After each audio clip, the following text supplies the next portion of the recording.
Welcome to another episode of Q&A with Pastor Andrew F. Carter. And today I'm going to just share with you guys straight from the heart. I've got some questions that have been kind of brewing and percolating, and I've been thinking about how I can share those with you guys. And one of those questions is just about ministry, right?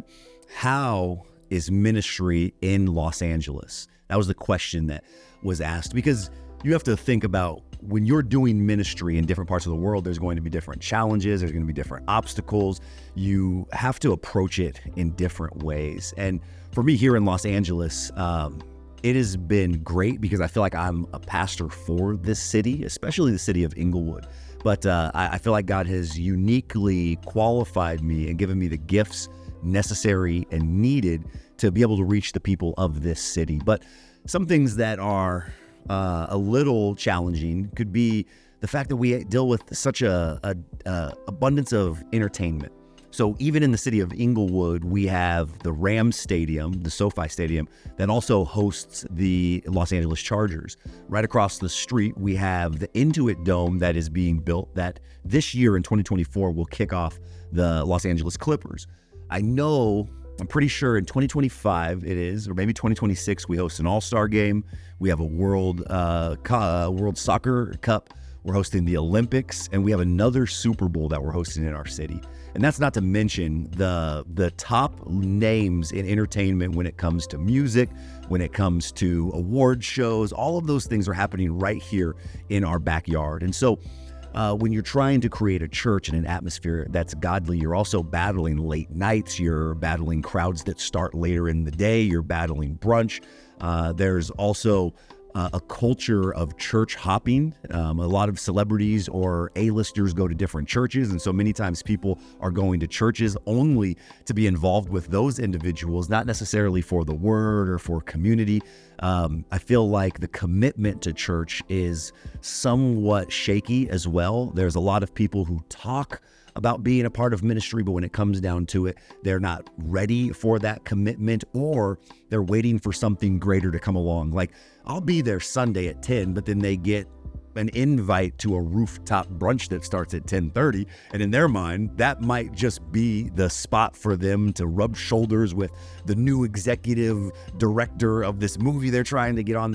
It's just a city of opportunity. And so you have so many people who are networking and looking for opportunity that they fail to commit to what it is that God's trying to do. And so being a church plant in Los Angeles has its challenges, it has its setbacks, it has its resistance spiritually as well. But it's so great that when people choose to be at church on a Sunday, there's nothing better than that, knowing that you're impacting somebody's life, knowing that you're helping them get their life headed in the right direction, introducing them to Jesus and being a part of their life heading in a positive direction. So there's a lot of challenges, but I feel like the wins that come with planting a church in Los Angeles far outweigh any of the setbacks. And at the end of the day, we know how the story ends. We know who wins. We know that God is a force to be reckoned with, and that we will continue pressing forward and establishing his kingdom in this city. So that's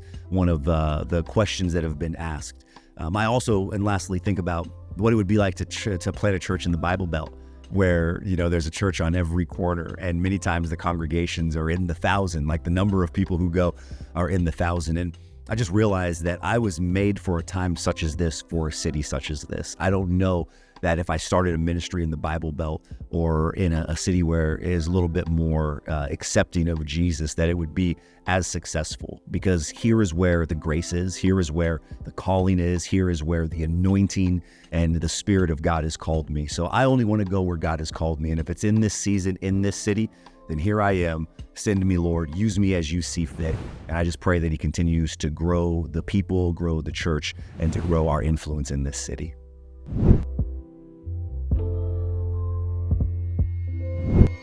Yeah, this is a great question. There's been a ton of spiritual warfare. So what I realize is that when you're doing what God has called you to do, there's going to be resistance.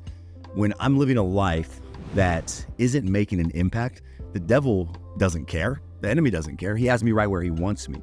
It's when I'm pressing forward. It's when I'm what is the word that I'm looking for? When I'm advancing the kingdom is when the enemy has an issue. And so he's going to throw obstacle, issue. He's going to try to create turmoil in my marriage. He's going to try to get to me through my kids. He's going to try to get through to me through my ministry. And just like a side note, in the last couple of weeks, I've had to dismiss a person from our ministry who was a close friend of mine, who I absolutely loved, who is dealing with some personal issues that just can't be at the church. Over this weekend, before we have service, that same friend got shot in the rear. He's fine from what I know, but got shot. Another one of my friends was assaulted and in the ER. We had member after member cancel on us last minute as volunteers the night before, and some even the morning of setup for church this Sunday. And so I think of that. We still showed up. We still did church. Church went amazing. I believe over 10 people gave their lives to Jesus. That was encouragement and a reminder that we continue to press forward. As far as today goes, it's of the same vein. Even today, I spent time with the Lord. I did my normal routine of being in the Word, being in prayer. And I could just sense in the spirit that there were going to be issues. There were going to be setbacks. There was going to be opposition. You can sense it. It's almost like if you look at the clouds, you can see when there's about to be a storm. It starts to get a little bit darker. It starts to become overcast. Just by looking at the clouds, you can see that a storm is a brewing. And in the same way, when you're intimate with the Lord and you're in tune with the Spirit, you can recognize that, okay, I can sense that there's spiritual warfare. What we do as believers of Jesus in the middle of the storm is that we keep pressing forward. We show up regardless of what's going on, because our God walks on water, right? Our God, we think about Jesus. He slept in the boat while the disciples were freaking out as the storm was going on.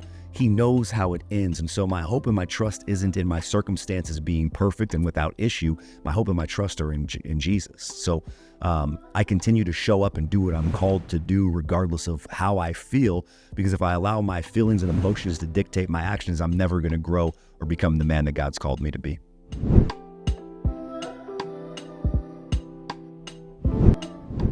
I just want to say, grief isn't black and white. I wish that this is one of those things as a pastor, as a leader, I wish I had the right answer and I could take your grief and your pain away, but I honestly don't know what the right way is. The way to grieve is individual. For some, grieving might mean traveling. Grieving might mean cleaning out all of the person's stuff. Grieving might mean leaving all of their stuff where they last left it. Grieving might mean seeing somebody else. Grieving might mean remaining a widow for the rest of you. There's so many ways that you can grieve. You got to find what works and is healthy for you. And unfortunately, I don't want to lead you astray. So I would encourage you to pray. I would encourage you to get counseling. There's this weird stigma about counseling in Christianity. People are like, all I need is Jesus.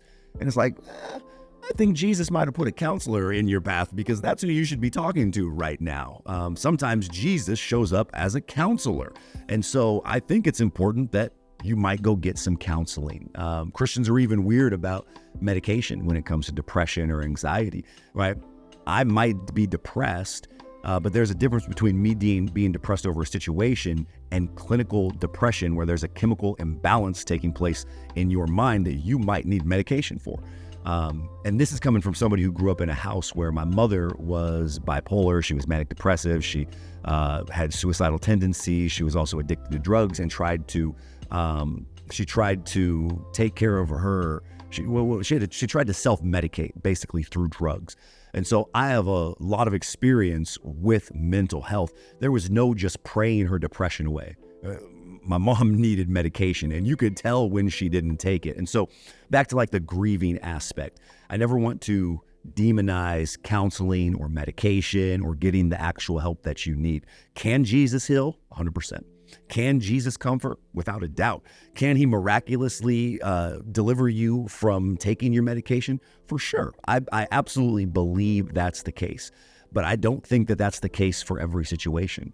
I think that you need to pray about it. You need to seek help, seek counseling, seek accountability, and get some godly counsel. Maybe see your local pastor. Maybe sit down with somebody who loves you and cares about you and get some advice on how you should handle those things. But first, I just want to say that I'm I'm sorry for your loss, and I want to send my deepest condolences. I don't know what it's like to lose a spouse in that way, but just know that you're loved and you're cared about, that your question matters, you matter, and I'll definitely be praying for you.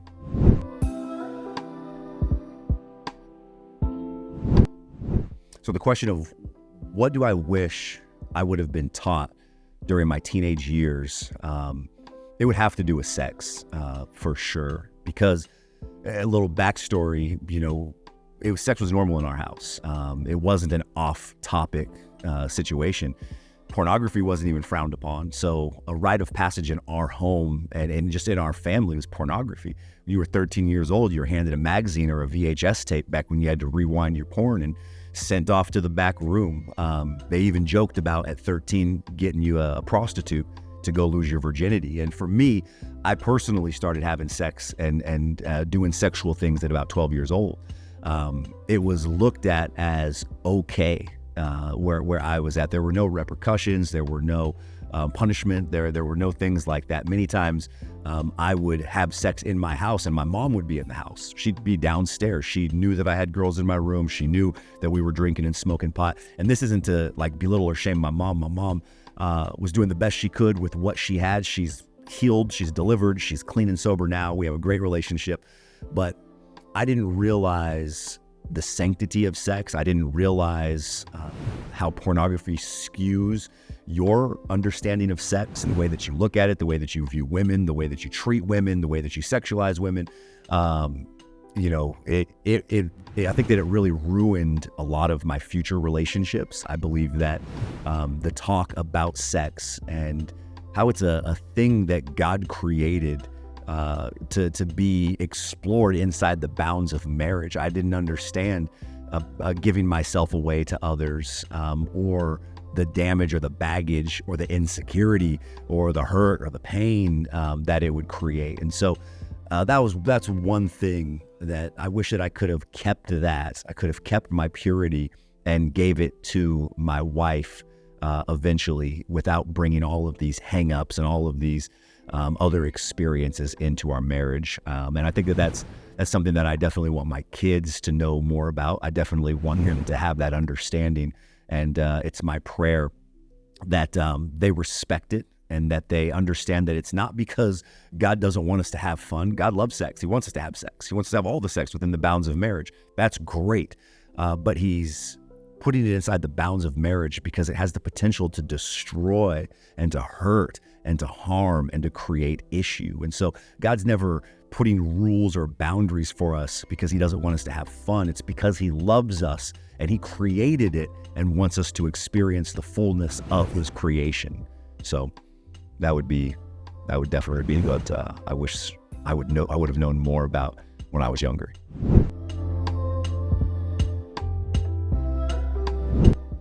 That's the $1 million question. How do you talk to teenagers about sex? I feel like, first off, you pray about it and you wait for the right opportunity. What I didn't want is my kids to learn about things from kids at school, because all of the things that kids are teaching them are way left field. I don't want them to learn about sex and all of these things from them. So I was really open. I was really honest and vulnerable and transparent to my kids about sex, about funny names of sex. I told them, and I'm going to be just very transparent, I told them about a tossed salad because kids were, what is a tossed salad? So I let them know. I let them know what a BJ was. Like, I went through and each at a different age shared with them the things that they were interested in. They're hearing these words and these things on the playground. I don't want them to get this weird understanding. So I did my best to explain and to share with them these things in a way that wasn't exposing them or taking away their purity, but giving them a deeper and better understanding of what are these kids talking about, and maybe even the skewed nature or idea or the depravity that some of these kids were learning that stuff from. And so I don't think there's a right age. I think that it really depends on the kid. It depends on the environment. And we got to do a good job of just sharing when the time is right. And so, you got to be really intentional when it comes to that. It's not something that should be taken lightly, but I don't think that there's because some kids are more spiritually and emotionally mature at 13 than 11 and vice versa. And girls mature at a quicker rate and age than boys do. And then it depends, are they in a private school or a public school? There's a lot of factors to take in. But again, through prayer and discernment and really the development of your child is when you should have those conversations.